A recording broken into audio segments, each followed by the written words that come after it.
Hello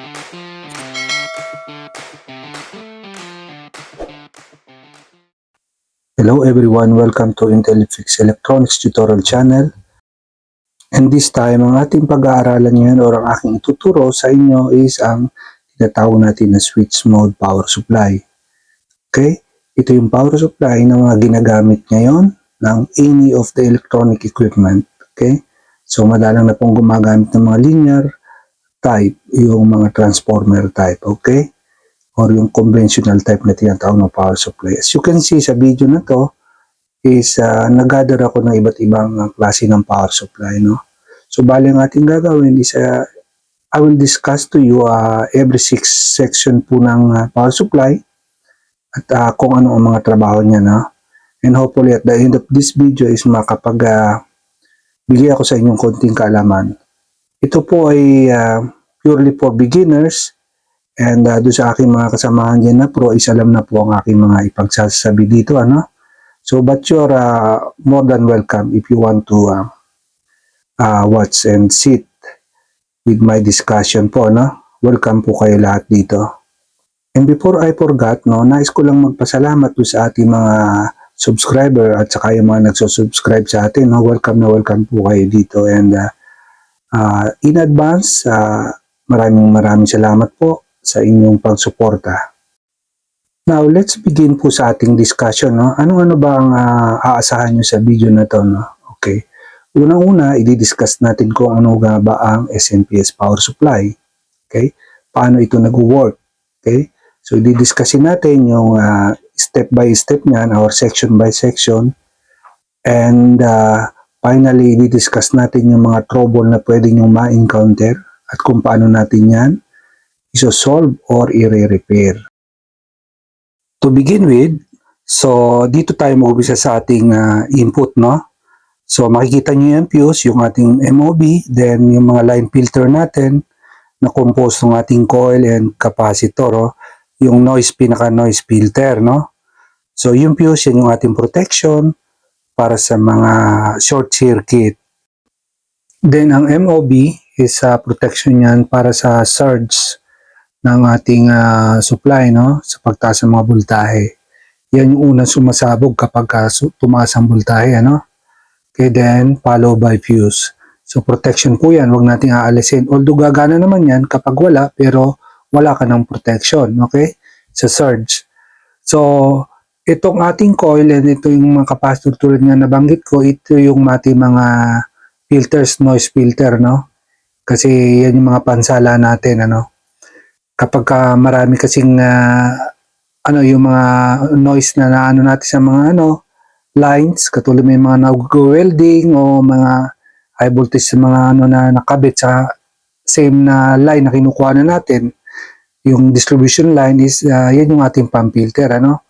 So wag po nating hahawakan ito, no, when dealing with this section, lalong-lalo na kung nagte-testing tayo ng nakasaksak or naka-plug in, kasi minsan hindi natin maiwasan na kailangan nating troubleshoot kapag naka-plug yung ating power supply, no? Kung i-check natin kung tumatawid ba yung mga voltahe or yung okay ba yung current niyan, so kailangan natin nakasaksak.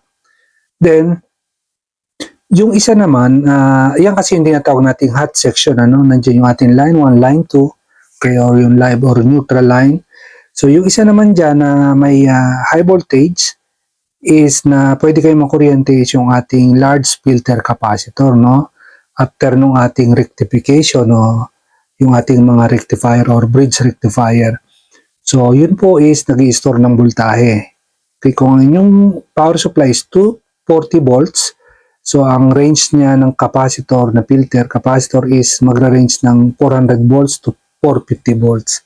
Okay, same thing with the 110 volts appliances, hanggang 250 volts naman siya, no? So, nagkakaroon siya ng charge kahit bunutin mo, hindi agad nagdi-discharge. Okay? So, pag hinawakan nyo, na-accident nyo nahawakan, makukuryente kayo.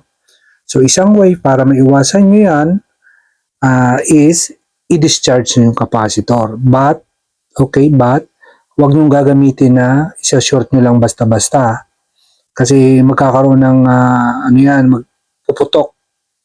Then minsan nasisira yung ating ibang component tulad na lang ng mga driver ng ating switching regulator, no? Minsan kasi mayroong mga CMOS, okay? O yung mga MOSFET natin.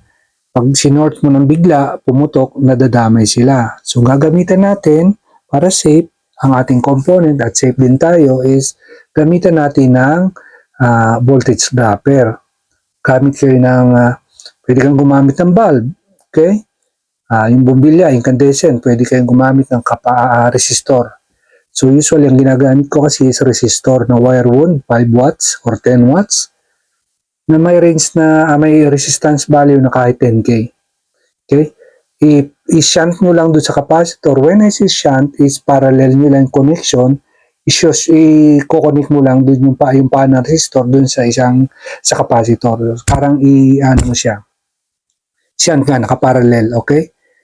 So, antayin nyo lang mga 30 seconds hanggang ma-discharge siya. But if you want to make sure na discharge talaga siya is dapat kayong gumamit ng multimeter, okay? DC range. So sa DC range kayo mag-set but make sure again dapat nasa mataas na value kayo ng nung range nyo. Ika nga kasi hindi natin alam kung naubos na ba talaga yung voltahe ng ating discharge. Kasi kung hindi, maaaring masira ang ating tester kasi nga mataas po yung naka-store na voltahe, no? So, isa sa mga trabaho ng capacitor yan, nag-i-store ng voltahe, okay? So, ingat-ingat lang po tayo sa pagdidil at pagdidischarge nito. Ano? Yan yung ating sa filter capacitor. Yun naman ang ating rectifier, nakaligtaan lang natin dahil napunta tayo sa high voltage na usapan, is balikan lang natin, okay? Ang rectifier kasi or yung rectification is nangyayari before the filter capacitor, no? Sa ating large filter capacitor. Okay? So, yung trabaho niyan is i-rectify lang yung ating AC into pulsating DC. Okay?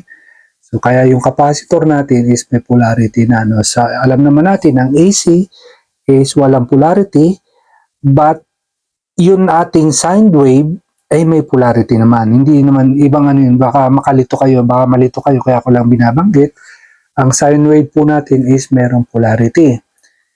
Pero yung ating AC is wala po. Okay? So, usapang siningit ko lang, okay? So, baka malito kayo. Okay?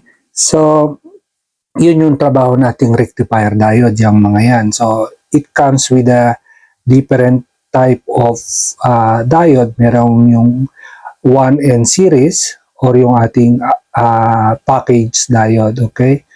So, makikita nyo yan, minsan may round shape, okay? Round shape na package type, meron yung inline type, yung nakatayo, then may round, may rectangular, and then meron na ngayon SMD, okay, mga surface mounted, na bridge package, parang apat ng paa.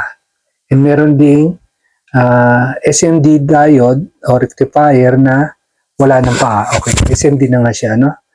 So, yun yung iba't ibang package yung katulad yung mga nakikita nyo sa picture, ano, na ating pino-point out. Okay? So, yun yung trabaho nating rectifier. So, it's to convert AC into pulsating DC. Okay? Then kung mapapansin nyo, sa positive line ng ating large filter capacitor is mayroong nakaseries na kulay itim or kulay pula na yan, yung dalawang paa. Okay, yan po is yung tinatawag nating thermistor. Okay? Meron siyang NTC or yung negative temperature coefficient and meron naman positive PTC. Ano? So yan yung isang uri ng thermistor. Minsan nag-o-open yan. Ano? So, kaya kailangan mag-check tayo ng power supply na naka-plug in. Kaya magbo-voltage checking tayo, kailangan naka-plug in. No? Kaya yung aking reminder na mag-iingat po tayo pag nag-deal tayo ng primary section. No? So, ayan, nag-open po yan. Ano?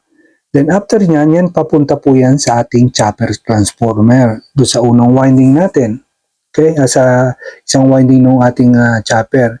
Then, yung yung dulo noon, nung winding na yun is nakadiretso sa ground, and yan naman yung magsiserve para magkaroon ng inductance or mag-conduct yung ating transformer, magkakaroon ng output yung secondary natin. But not all the secondary winding is magkakaroon ng output. But yung magkakaroon lang ng output is yung ating winding para sa ating standby power. Okay? Na most commonly is 5 volts ang din na output niyan or 3.3 volts, no? So, yun yung standby natin para masupplyan yung ating system control. Okay? So, kapag ka nag-press na tayo ng power, is doon na gagana at isi-switch na yung ating power supply regulator, no? So, yung ibang output ng secondary, hindi muna magkakaroon ng output yan. Yun yung mga B+, matataas na line, output, hindi pa magkakaroon ng output yan. Okay? So, standby muna. Then, pag nag-press ng power on command, iti-trigger niya yon. So, gagana na yung ating magkakaroon ng signal para ma-trigger yung ating shunt regulator. Yung 431 o sometimes mga transistor lang yan. Then, magsusupply yan dun sa ating optocoupler. Then yung ating optocoupler, siya yung magbibigay ng signal or mag-close ng circuit para i-switch yung ating regulator. Okay? Then yung ating regulator, yan yung magsusupply doon sa winding ng ating transformer, ng chopper transformer to make yung ano natin secondary out, yung ibang output doon na i-activate or mag-conduct sila, no, or magkaroon ng output. Then dyan na po nag-uumpisa yung pagraran ng ating mga unit. Okay? Or yung ating mapatakbo lahat, masupplyan lahat yung section ng unit na nagre-require ng mga voltahe or yung output ng secondary, no?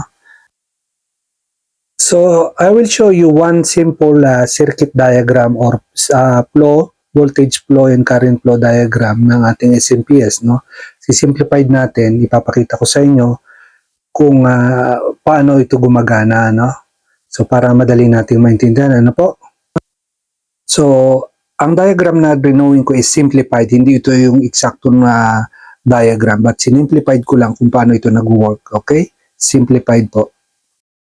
So, disclaimer po, hindi po ako electronics engineer, no? Ako po isang electronic technician. So, itong design na ito, hindi po sa akin ito, no? Ito lang yung idea ko kung paano ito gumagana. Kaya na-share ko sa inyo. So, gaya na nakikita nyo, may switch, may fuse, meron tayong baractor, then ito yung ating noise filter, no? Yung capacitor at saka yung coil na yan. Then, ito yung ating bridge. So, ganyan lang yung ginawa ko kasi ito yung 4 na piraso na bridge rectifier IN series. Then, ito naman ang symbol niya kapag ano siya, package. Yung isang IC, ano siya, isang package na magkasama. Then, ito yung large filter capacitor. So, galing yan sa ground and negative out ng ating positive out ng rectifier. Okay, ground. Then, ito yung poses to, thermistor kang. Okay. Then, yan yung ating coil ng chopper. So, initially, walang output ang ating B+. Okay, yung ano niya, yung main voltage natin, wala pang output. Ang merong output diyan, ang magkakandak diyan is yung winding para sa standby volts, no? So ayan, then kapag pinindot natin power on, iti-trigger niyo yung shunt regulator, magkakaroon ng reference voltage, mag-on yang shunt regulator TL431, okay? Then is-switch niya, magkakandak yung ating optocoupler, okay? So, pasensya na kulang lang sa drawing. But, optocoupler po yan, yung symbol niyan. May diode po yung nasa loob ng LED. Okay? Ito po yung symbol talaga niya. Sorry po. So, pagka nag-switch na, yung ating shunt regulator, may reference voltage siya, mag-on siya, i-switch on niya tong switching transistor natin o kung yan ay MOSFET pa o kahit anong klaseng switching regulator. Then, masusupply yung winding niya, then magkakaroon ng output yung ating B+, at saka yung mga iba pang output. Sinimplified po, marami po minsan yung output ng chopper transformer, ano? Depende yan sa output voltage. Tulad lamang sa TV, meron tayong may mga vertical. Minsan yung vertical output niya dyan kumukuha sa output ng chopper. Okay?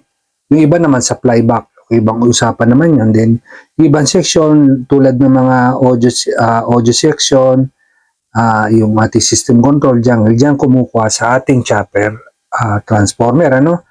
So, ayan po yung pinaka-simplified diagram ng ating SMPS power supply. So, hanggang dito na naman po ang ating talakayan. Naway nakatulong at may napulot kayong konting kalaman dito sa aking munting vlog. So, thank you and God bless to all of you, and thank you for watching.